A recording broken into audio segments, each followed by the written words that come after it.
here this morning. So I'll pass it over to you, Holly.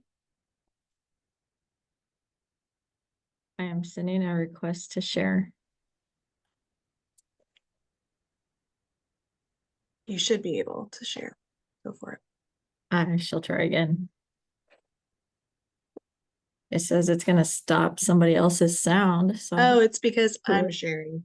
Let me stop my share. How to do that? Sorry, guys.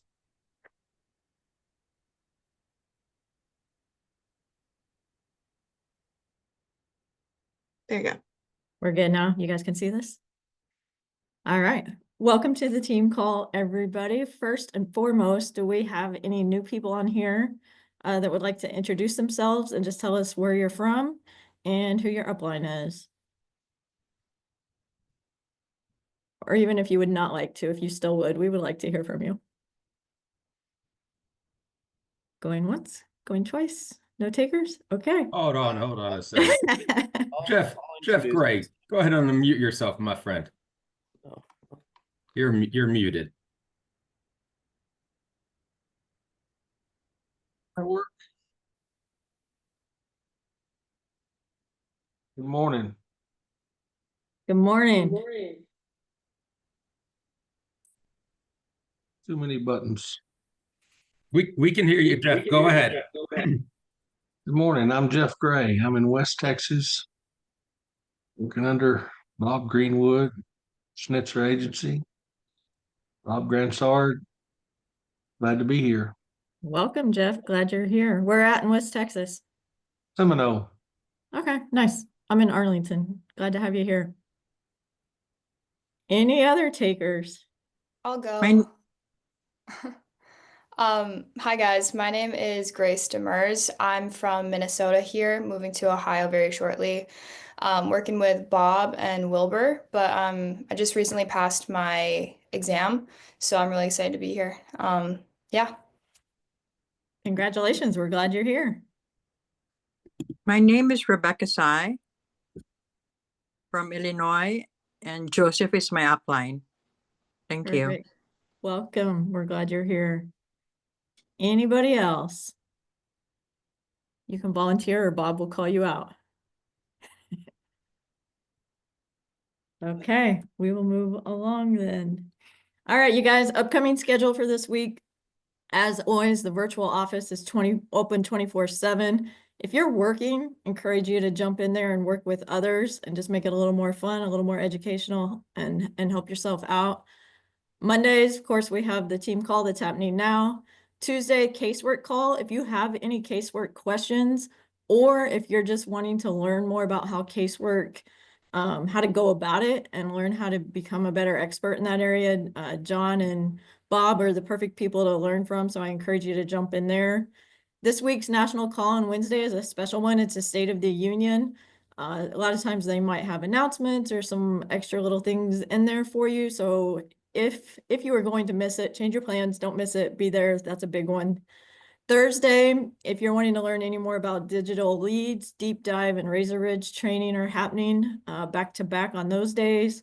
And then of course, Friday, you have your own team call and you don't want to miss out on those either. That's a good time to kind of just get to know your people better, learn, get motivated, all the good things. Company overview. Nice picture, Giovanna and Bob looking good. This is a great graphic, you guys, to take and post on social media, text it, DM to people. But that's something that you can put out there and let Bob and Giovanna do the work for you as far as explaining this opportunity. They do a great job. It's super easy. Your people can jump on there. We encourage them to be on camera, but they don't have to be. If they're shy, they don't want people to know that.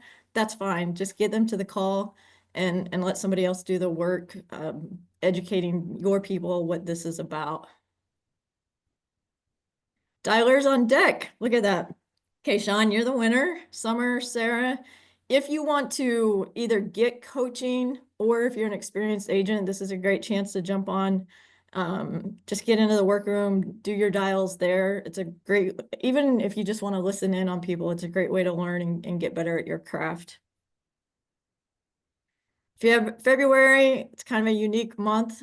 Submit and place days are the same. It's actually a full real month, which does not always happen on the cemetery calendar. So February 28th is your day to get all business in.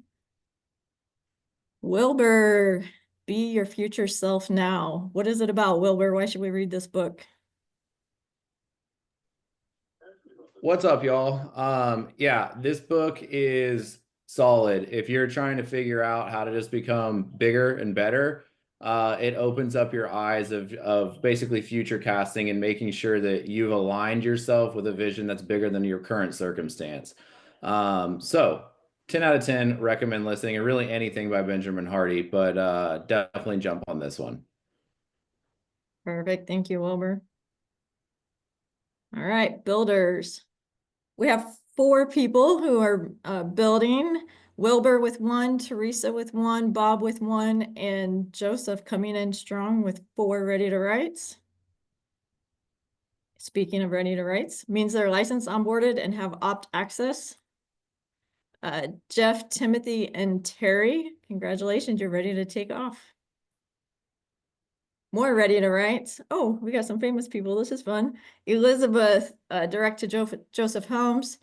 Patience, direct to Joseph. Rebecca, direct to Joseph. And Gabe, direct to Joseph.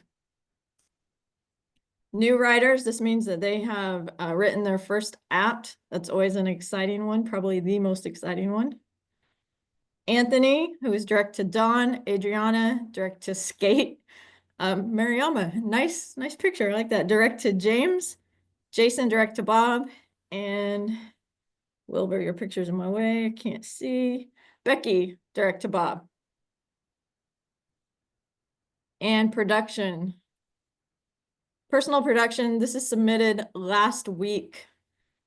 Hunter coming in at number 10 with over 3,003 apps. Anthony with 1 big old fat app, over 3,000. Wilbur coming in strong, just under that 5,000 mark with 2 apps. Melissa Banning had a down week at 5,803 apps, down week for her. Jared's been on a roll, over 6,505 apps. Sarah Hadley, always at the top, 8,700, 6 apps.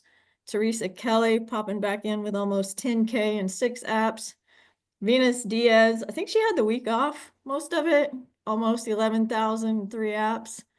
Rod, I think a lot of us that have been here have seen this one coming. He just keeps getting better and better. He's more active, more activity. That guy is getting coaching all the time. I think he's all in, just under 11,008 apps. And then Eleanor, no surprise here, almost 14,007 apps.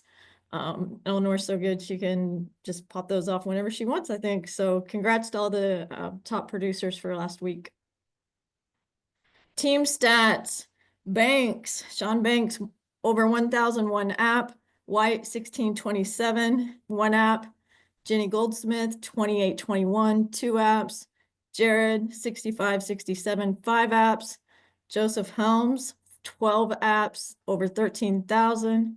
Team Wilbur Smith coming in on top, 18,645, 12 apps, 4 writers. A lot of growth going on there. Team stats for the base shops, Friesen, 6760, 9 apps. Tar, 7931, 5 apps. Diaz, 10,667, 3 apps. Giovanna Mitru, 11,312, 9 apps. Bob Granzer, just under 40,000 and 29 apps. And then Skate coming in at the top, over 41,000, 31 apps and 11 writers. It's amazing. Good job, you guys. 5K writers. If you've been here for a minute, you kind of know that's the mark that you're aiming for to be profitable and just consistently have a solid business. You can see we've got Venus, Teresa, Sarah, Rod. You're seeing all these same names again. Melissa, Jared, and Eleanor, all with 1. If you're not on that board, do what you can to get on that board this week. Weekend Warriors, starting at the bottom. I had a little baby app for $4.99. Sarah Hadley, 664. Mary Pat, starting to see a lot of consistency there, 721. Cameron, 948. Mandy, $2 less than 1,000. Simone got her big one, 1389. And James Bradford coming in at the top, 1817. Way to start your guys' week off very strong doing that. Milestones, these are always fun. Kayshawn Campbell, 50 apps, the dialing machine. Congratulations, Kayshawn. Seems like you did that quite fast. Venus Diaz, 800,000 in APV. That just seems silly, Venus, but congratulations, that's amazing. And now back to you, Summer, for the team call. All right. Thank you, Holly, for the announcements. I got some exciting stuff going on. Rod, we're going to have to hear more from you here pretty soon. You are not long on the scene and making a big impact. So well done. All right. We've got a great one today.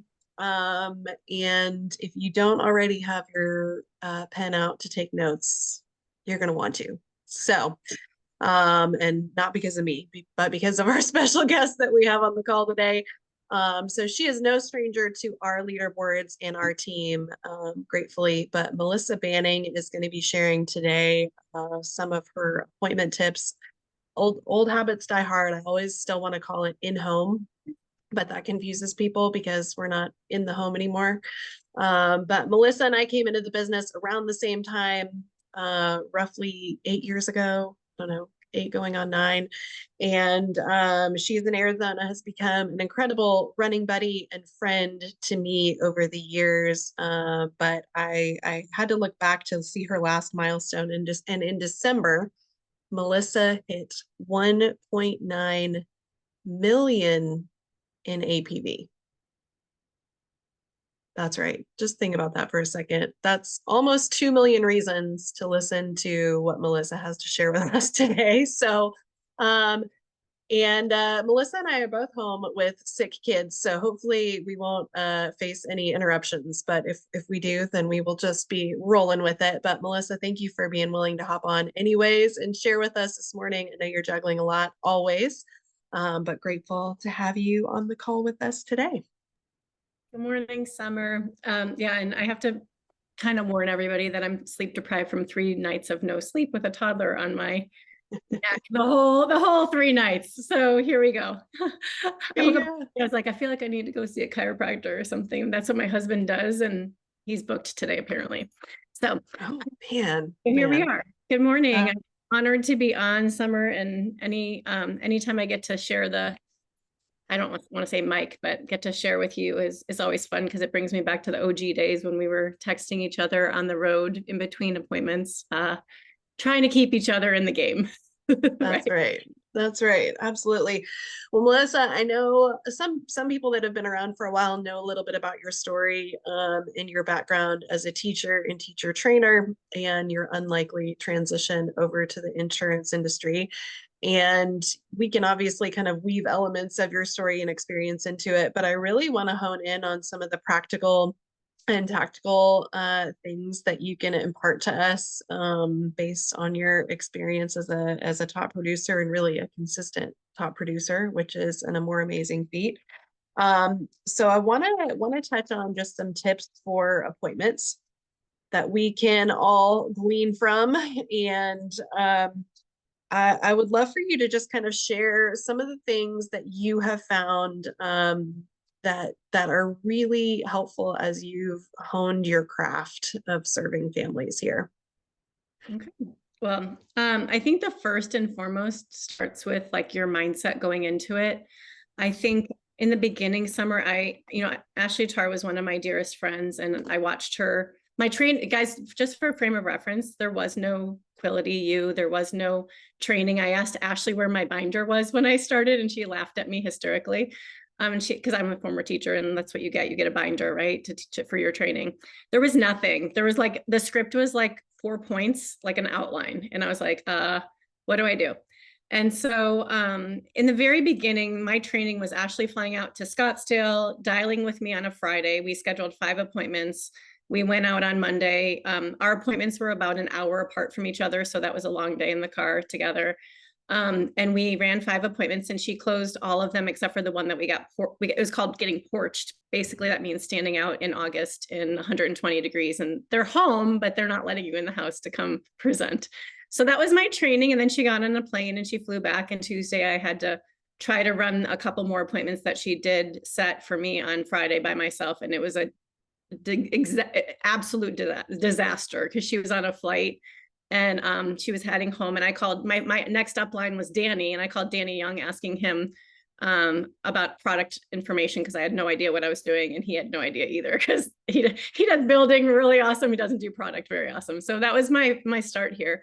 So when I got started, what I did is I took that in the home recording from my iPhone and I really just tried to be Ashley. Like I was trying to copy every word verbatim that she was saying, but I'm not Ashley. And Ashley has a really unique way of I mean, she's a word meister, right? Like she's she can say something more eloquently than anyone else I know. And so me trying to imitate the way she spoke was just not working. And so my first piece of advice is be yourself.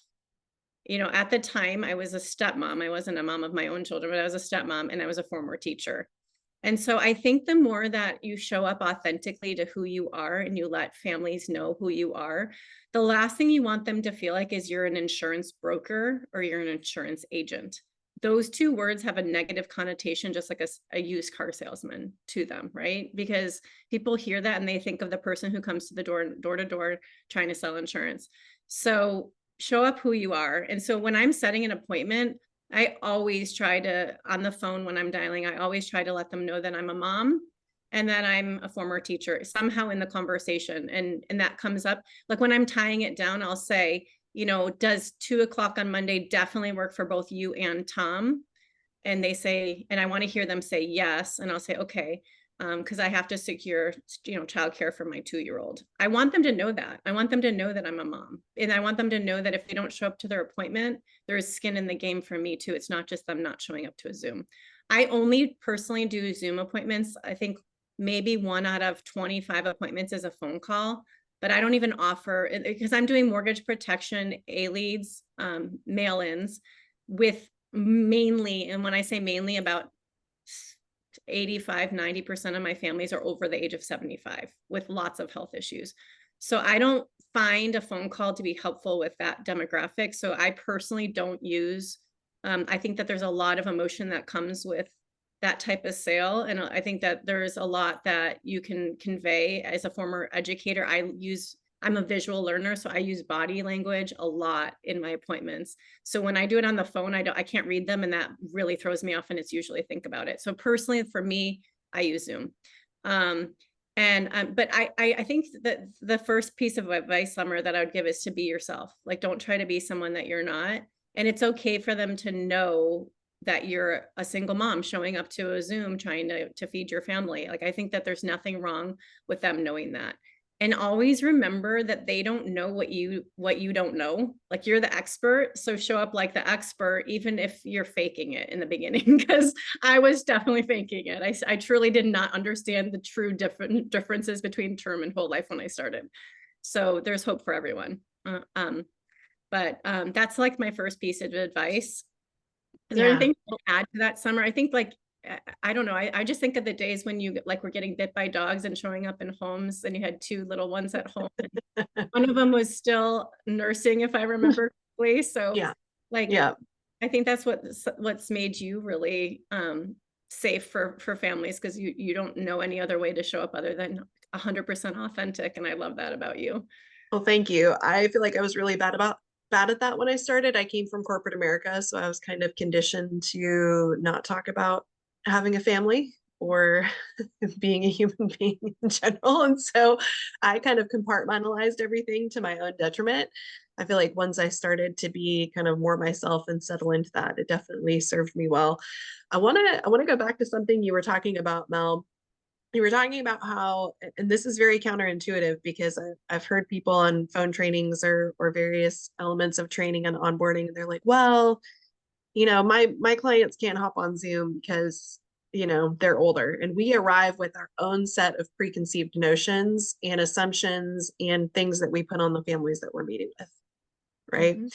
And so this happens when we are looking at the options we're going to present. This happens when we're setting a phone versus a Zoom appointment. This happens just in the way that we show up based on our own assignment of the value of a dollar or an amount of coverage, our own insecurities, our own personal experiences. We can tend to show up and put those on other people when it comes to even just setting a Zoom appointment. But I want you to talk about, you have had to cultivate and develop your mindset around the older population that you inevitably serve because of just the area of the country that you tend to be in and the leads that you work.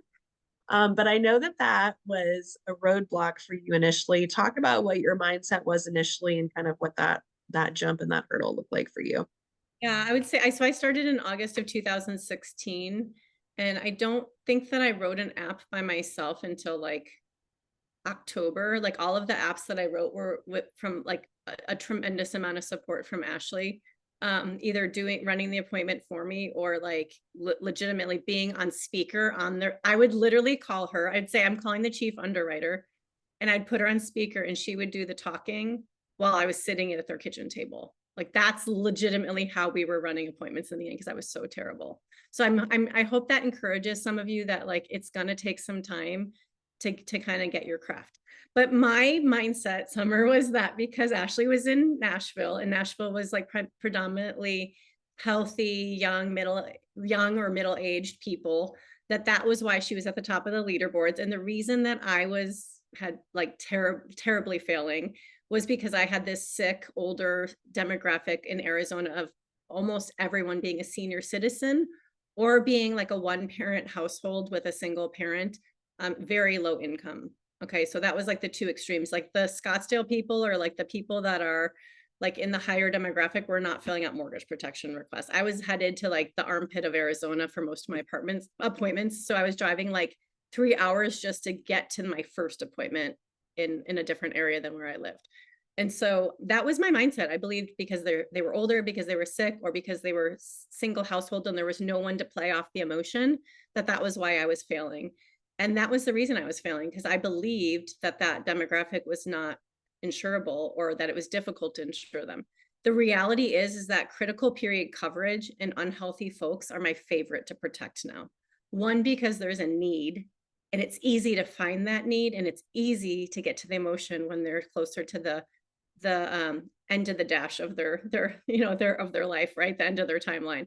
And when you have their health information to play on, there's a lot at stake. And you can also go over the finance if there's two of them, or if it's just a single woman who's like, either widowed or divorced, elderly.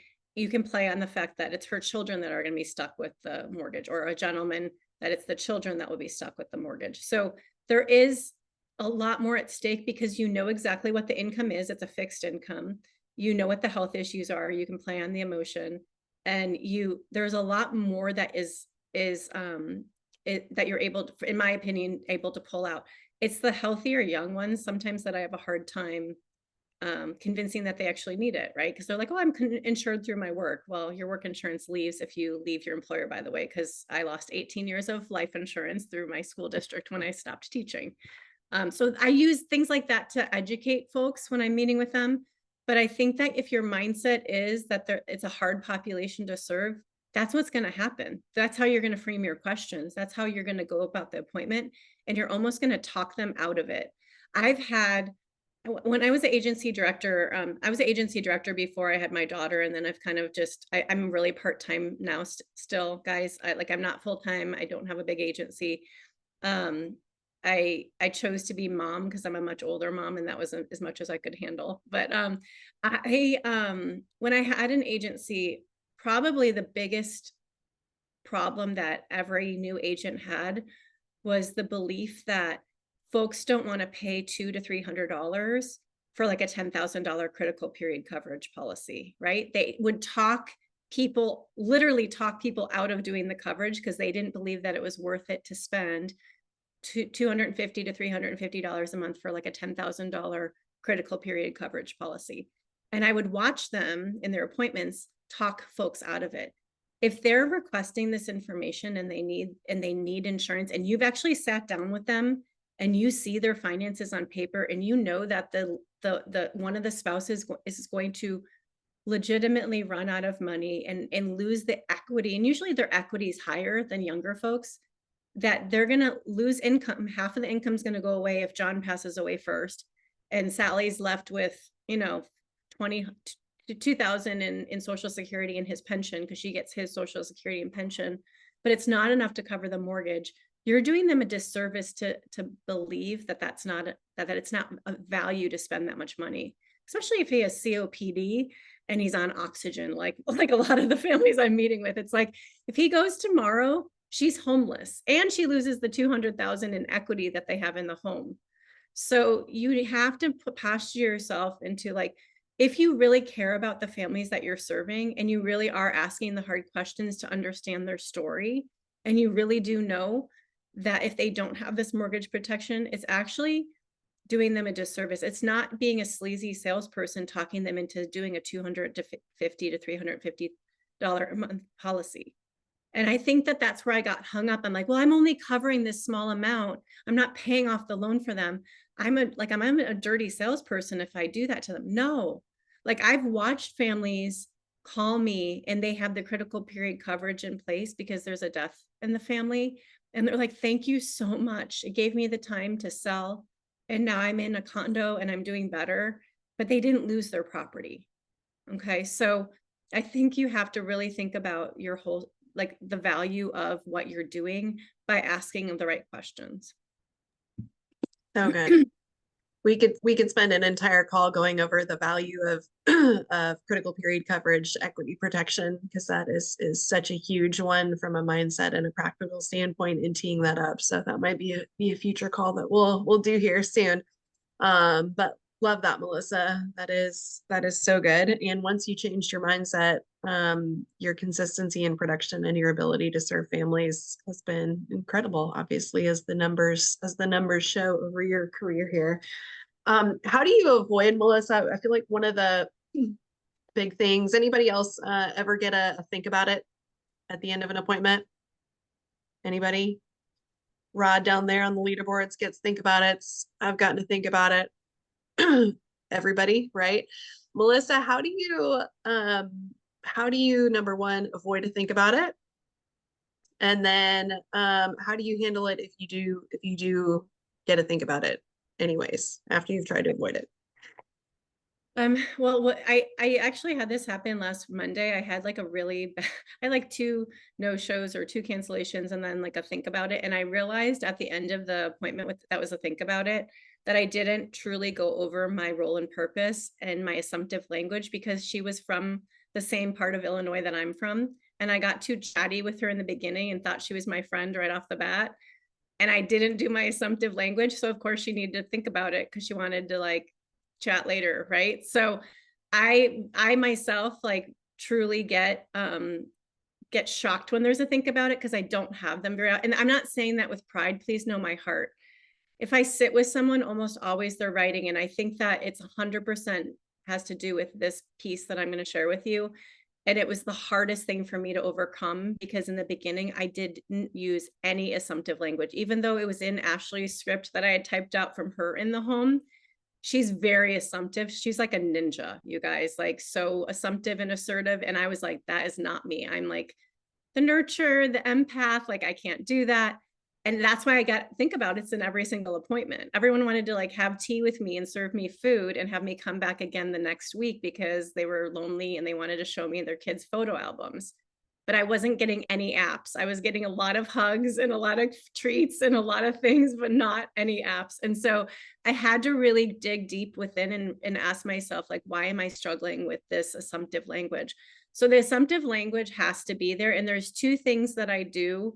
One is stating clearly what my role and purpose is. I feel very strongly about this. And maybe it's from years of working with children with autism, like, and they need to know what's happening next so that they feel comfortable about what's happening next.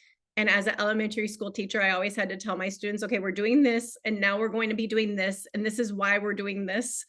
You have to do the same with families, especially when clients are looking at insurance. If they've had a bad experience with an insurance agent, a bad experience with insurance, or just in general have their guard up with meeting with someone virtually because they've had their identity stolen or they've been warned about giving their information about to people. So their guard is going to be up at the very beginning. First thing that I do when I get started is I say that to them. I say, you know, I just want to get started by introducing myself. I'm Melissa. We talked on the phone. We used to meet in person, and as a former elementary school teacher, like I know that it's much easier to understand something that's new to you when you are face to face. So if at any point you're uncomfortable or you need to slow me down because I talk fast, or if you need me to repeat something, or if you need to interrupt me because you don't feel comfortable about something I just said, please just interrupt me. Like, just stop me. Don't wait for a polite pause.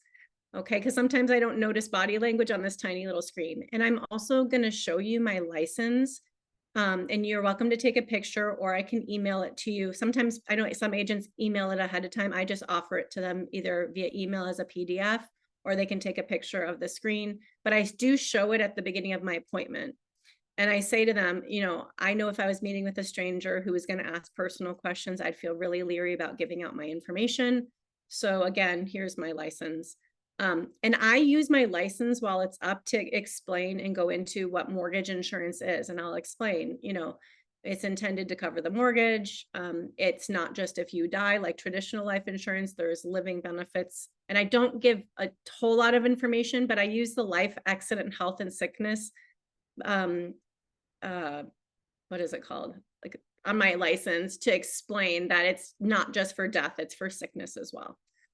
So my license is up, I've built rapport with them, and then I go into role and purpose. And this language, I think you need to, like, if you're going to write down anything, this was a game changer for me. My role and purpose, and then also the assumptive language of what we're going to do today and why. And those I kind of roll into it right from role and purpose. I've explained what mortgage insurance is. They know what it is. I've asked if they have any questions. And I use the phrase, does that make sense, a lot, because you're at the end, because when I present options, I also say which one of these makes sense, because using that same language is going to help them. So I go through and I say, okay, my role is really twofold today. As I mentioned, I'm a former teacher. And so my role is really to explain what mortgage insurance is, and to operate as a field underwriter. Now, I know that I'm not in person with you, but my job on behalf of the insurance carriers that I represent, and I usually throw a number out there, like over 50 carriers, is to make sure you qualify for the program that you're going to choose today. As it's stated on the letter that we sent you, there is no medical exam. However, they are going to check your prescription history and basic health information. And so that my job right now is to make sure that the program that I chose for you and the program that you pick out today fits with what you'll get approved for. So I'm going to confirm a few pieces of information about your health information to make sure that the plan I chose is correct. The second role, besides being the field underwriter, is to make sure that you have the best coverage that you qualify for, and that it adequately suits your needs. So I'm going to ask a few questions about your budget. That's not to get into your personal business. Again, I know I'm a stranger, we're on Zoom, but it's really to see if we need to cover both you and Tom, or just, or, you know, I'm using their names I'm constantly using their names. If we're going to cover both da da da and da da da, or if we're just going to cover one of you. If it's not necessary to cover both of you, we can just cover one. So I'm going to briefly go over the budget, telling them why I'm asking their budget ahead of time, so that there's not like, whoa, why are you asking finances? This is insurance. So here's what we're going to, and then I ask them, does that make sense? And I want a verbal nod from them. Okay. So I've used already a few times in my language the program that you pick out today, but here's where it's really going to get heavy with the today. Like when you tell them, hi, Liam, are you waving at me? He's so sweet. Oh my God, I want to eat him up. Can you tell I have like squirrel with the babies all the time? So the today language is key. And if you don't do this, you can expect a think about it. And I know that's harsh for me to say that, but if you don't tell people what you're going to do today, you can't expect to just start taking an application and have them be okay with it. So you have to tell them what you're going to do today, and you have to tell them why you're going to do it. So their guard isn't up. You're already doing it virtually. They're already like, who is this person asking my information? So here's what we're going to do today, Kate and Scott. We're going to go over a few details about the loan and your monthly budget so that I know how to structure your plan. And then I'm going to confirm your health information that I collect over the phone on Saturday when we spoke, to make sure that you'll get approved for the program that you choose today. And then you're going to pick out your program. I'm going to show you a few options based on the budget that we figure out that makes sense with how much you actually need. We'll do the application today. The reason we do Zoom is so that I can put it right up on the screen so you can see it as I fill it out. And as you see, I have my readers on it to make sure I don't make any mistakes. We'll do the application today. We'll submit it today. You'll get an email for signing it. When we submit it, with both of the programs that we're going to look at today, you should be able to find out today if you're tentatively approved. And then we'll submit that application. And when we go pick out the options today, I always like to share this because I know it's harder with meeting someone over Zoom, but also a lot of times if we figure out that you need the protection, and if you don't need the protection, I'm going to let you know based on when we go over the budget. But if we've determined that you need the protection, if the program that I show you doesn't fit in the budget, oftentimes I'll hear things like, we need to think about it. We need to talk about it. We need to pray about it. And I'm definitely a pray about it cat before I make any decision. So I understand that. But if we know that you need it, then you choose the program today that fits today. We can always adjust anything. But we're going to do the application for the one that you choose today. So if one of the options that I show you today does not fit in your budget, you can just say, hey, Melissa, can you show me something a little lower than that? Or whatever that looks like. Or if it comes out that it's cheaper than you expected, you can go higher sometimes. Sometimes there's a cap on how much we can do. Does that make sense, Kate and Scott? And I'm getting a nod from Scott. If I don't get that nod from Scott and from Kate, then I am not moving forward. Okay, I'm going to say that again. If I don't get a verbal nod from them after I've said today like 7 times, I'm not moving forward. Don't go on to go over their health information, present options until you get a verbal agreement from them, period. You are setting yourself up for failure if you just breeze right through the script and go on to the rest. Because you've told them what you're doing today, you've told them why. If you find out that they need it, and you've told them that if they need it, it's better to pick and I sometimes add in, if they're on a really tight budget, I'll say, like, some protection's better than nothing. I've protected families that only have enough to cover 3 or 4 months after they pass, but some protection is better than nothing. I actually lost a home when I was a single teacher in 2010. And it's not just losing the home, it's losing the equity in the home. I lost like $170,000 in equity. Like, that's something you want to share, be real with people. Because the reality is that most of these people, it's not just about having the whole loan paid off. It's all that hard-earned money that went into the equity of the home. Okay. So you have to be able to take the bullets out of the gun and say, if someone says they need to think about it, they need to pray about it or talk about it with, if their kids aren't there or their spouse better be there. You're not meeting with them if their spouse isn't there. But if their kids, they say they need to talk to their kids or they need to pray about it or they need to think about it, that is always the bullet you want to take out of the gun before they present it. Okay. You're telling them, if you say this, it means it doesn't fit in the budget. So let me know what does fit in the budget. Okay. Have we nailed that down like a little? Have I like expressed that enough, Summer? I'm sorry. Like, yes, no, this is like a masterclass in role and purpose, guys. It's like the thing that I just breezed over because I was afraid to be assertive, and I didn't sound like, I hope I didn't come across as pushy or like aggressive or salesy. It's like, hey, if we find out that you don't need this, we're not going to do it today. But if we determine that you need it, like, hey, level with me, let me know what you can afford. because my job is to make sure, and I say this, my job is to make sure that when you put your head on your pillow tonight, that you feel peace about the plan that you put in place to protect Scott, Kate. Okay. And Scott, I want to make sure you feel peace. So if after we submit everything, if you don't feel peace about it, let me know. And then I ask even at the end, like, do you feel good about the protection you put in place? But you want to make sure that you tell them what you're going to do and why, so that they're not alarmed. I don't ask, are we taking an application today? I present options and I say, which one of these makes sense? I show highest to lowest. And I say, okay, Scott, you told me that you would need at least a year to get your poop in a group. So I'm going to show you a little bit more than a year. I'm going to show you like 18 months and then a year and a little bit less than a year. And then if you need to see something higher or lower, you let me know. But here's this one here, here's 18 months, here's 12 months, here's 9 months. Kate, which one of those do you think would make the most sense? And I put it on Kate because it's protecting Kate. It's going to Kate if something happens to Scott. Kate, which one of these do you think makes the most sense to put in place to cover Scott, so that you'd have something in place to protect yourself and Liam? Okay. And she says this one, and then I just start doing the application. I don't say, hey, are we going to do an app today? I told them I'm doing an app today. That's redundant. That's silly. That's like crazy talk. I used to do this all the time, you guys. Like, oh, do you want to do some protection today? Well, geez, why did you walk to your mailbox and mail that letter out? Like, do you want protection? No, you don't ask them. You just do it. You tell them which one, they tell you which one they want.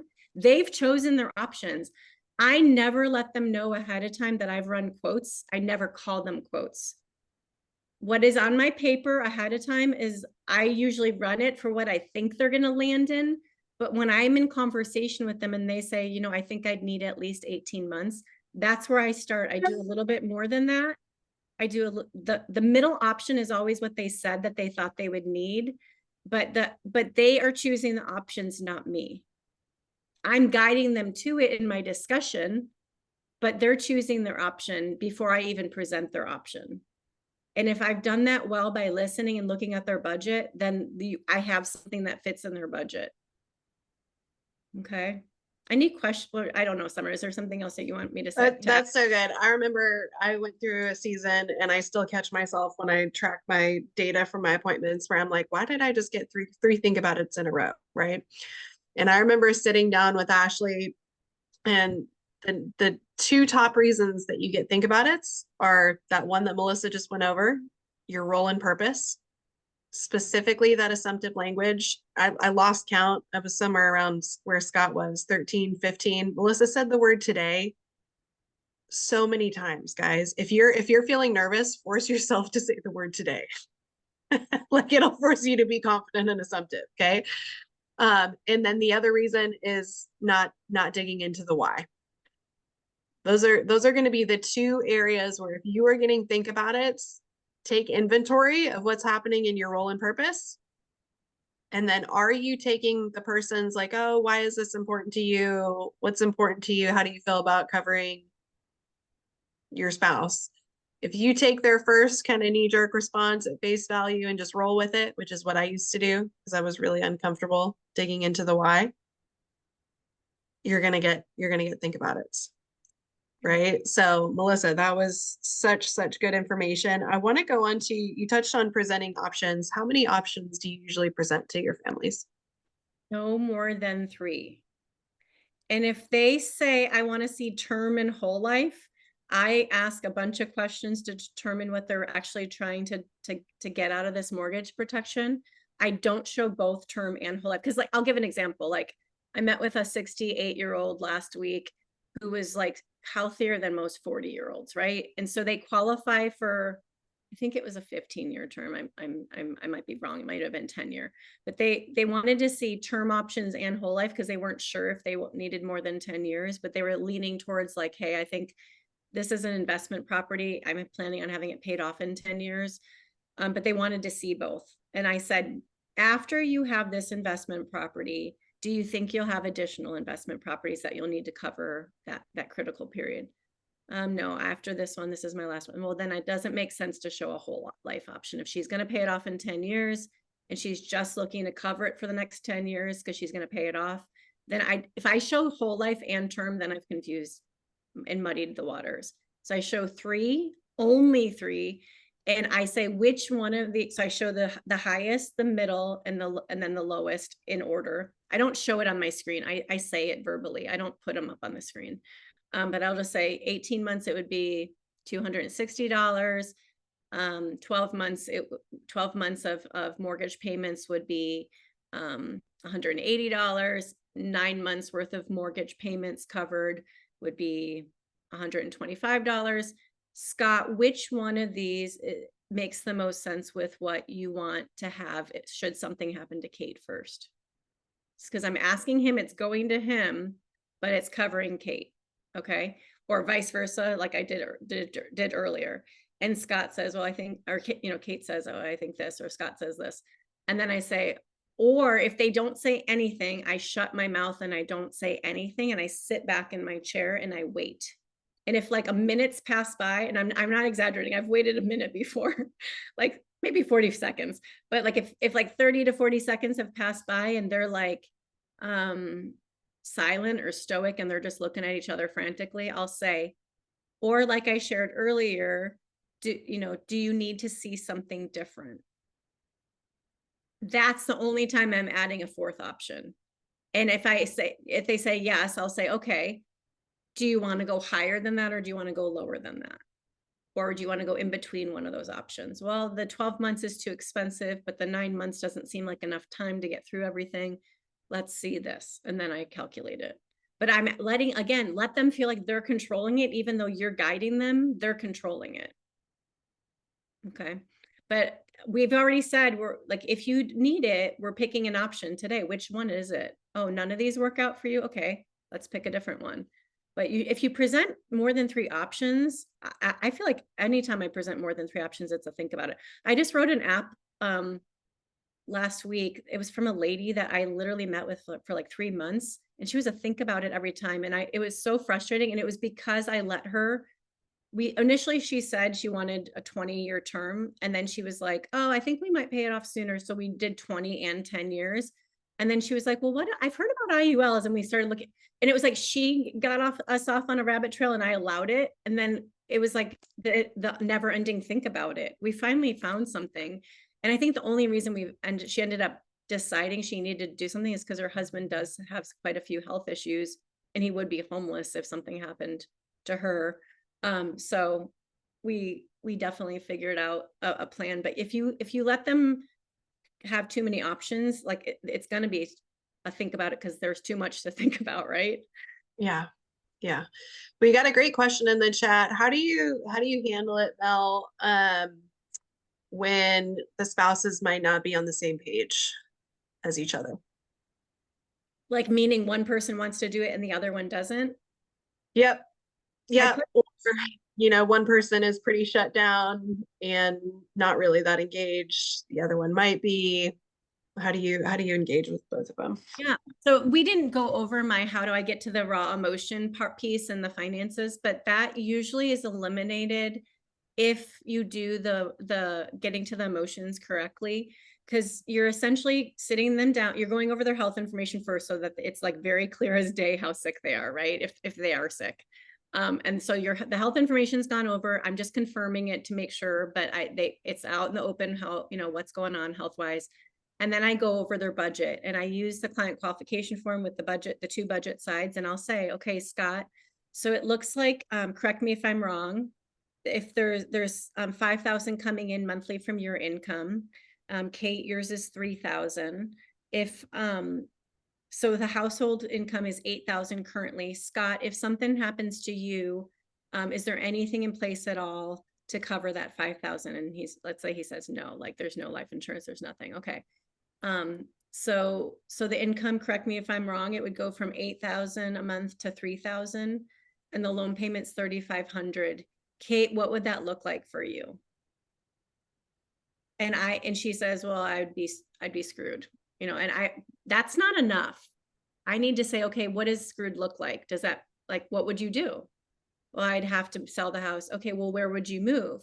Well, I'd have to move back to New York to be closer to my family.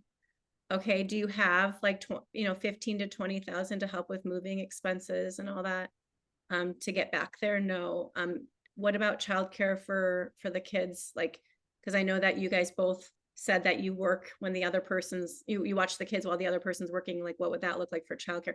I'm painting the picture so clearly that they like actually picture what it's like if they were to lose their spouse. And that's something I never sat down and did until like I actually started doing this. And it's the reality is that like I wouldn't be able to run my daughter's in preschool 3 days a week, but like it's part-time, and I wouldn't be able to run most of my evening appointments if it weren't for my spouse being there. If he was gone, I need to factor that into it to have childcare to cover so I can work.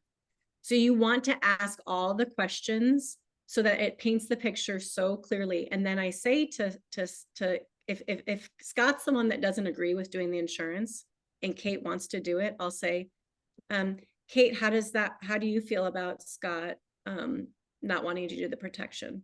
Put it on her, right? Like put it on him. And she's like, yeah, I'm just really scared. I'm scared I would be homeless.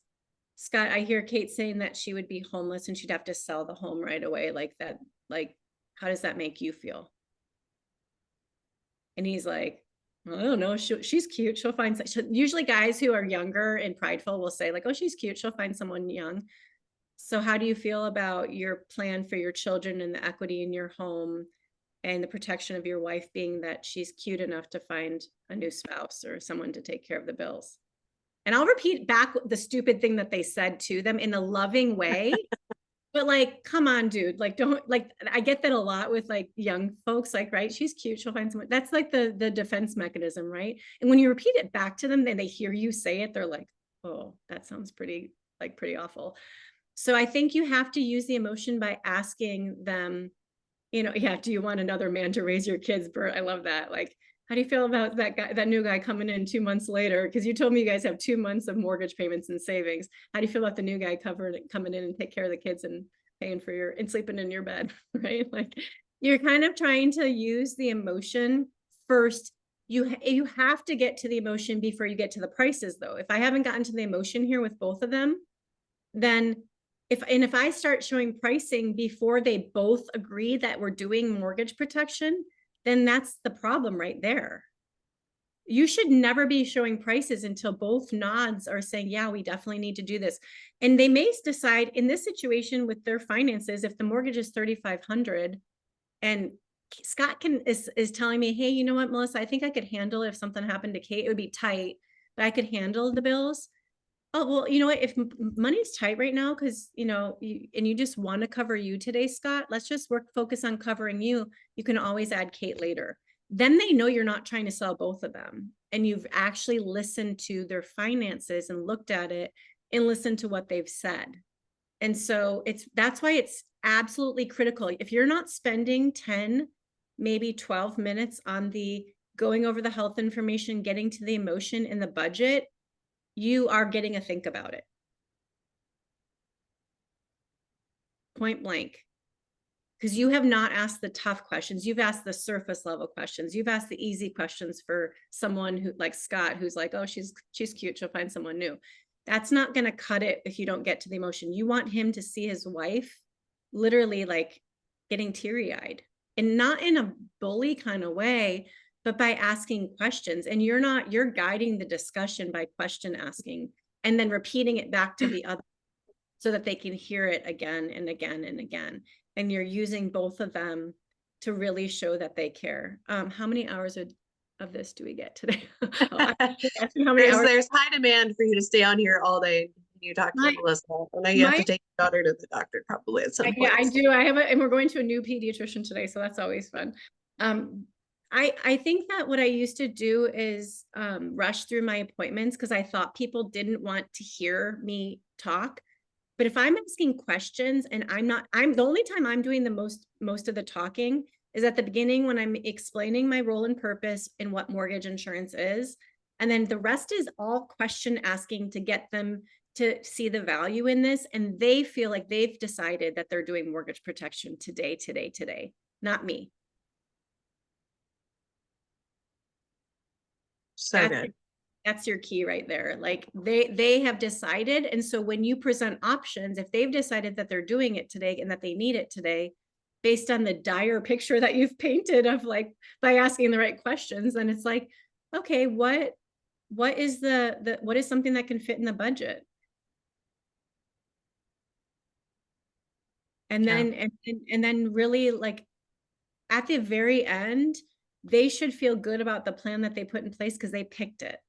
If you're just a quote generator throwing numbers at them that are like completely irrelevant and you haven't listened to what they actually need, then you've done them a disservice. Like I used to write 30-year terms for people who are planning on paying off their loan in 10 years. And I'm like, I never asked the question, could they have saved a bunch of money? Could they have seen more value in the plan? And those are the people that cancel.